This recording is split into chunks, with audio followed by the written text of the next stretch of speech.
Bonjour à tous. Alors aujourd'hui, vote décisif à la Chambre des représentants sur la réforme de l'Obamacare voulue par Donald Trump.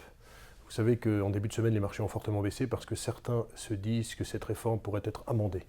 Il faut bien comprendre qu'à la Chambre des représentants, il y a 29 membres républicains qui seraient opposés à cette réforme, certains parce qu'ils la trouvent encore trop aseptisée, d'autres parce qu'ils considèrent qu'il y aura beaucoup trop d'Américains lésés. C'est en fait l'aile droite et l'aile centre-droit qui posent problème. Du coup, on se demande si cette réforme pourrait être mise en état. Il y a aussi un vote la semaine prochaine au Sénat. Mais au-delà de tout ça, les interrogations demeurent sur la politique économique de Donald Trump. Vous savez qu'avant qu'il puisse mettre en œuvre sa grande réforme fiscale, mêlant notamment forte baisse des impôts et grandes dépenses d'infrastructures, 1000 milliards de dollars, il faut absolument que la réforme de la santé soit validée, c'est un aspect juridique.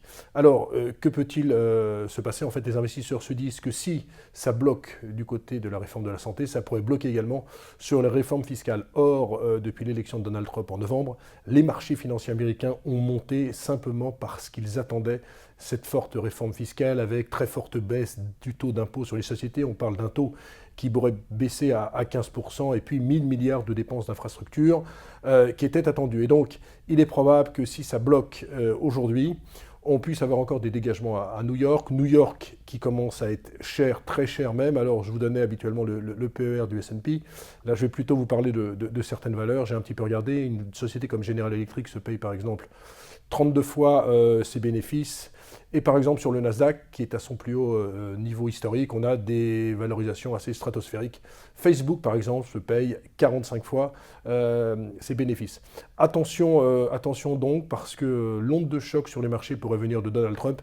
Et si finalement on regardait maintenant le verre à moitié vide, c'est-à-dire si on regardait le fait que sans doute Donald Trump aura bien du mal à mettre en œuvre tout son programme économique, c'est le challenge des marchés au cours des prochains jours et il pourrait y avoir beaucoup de turbulences.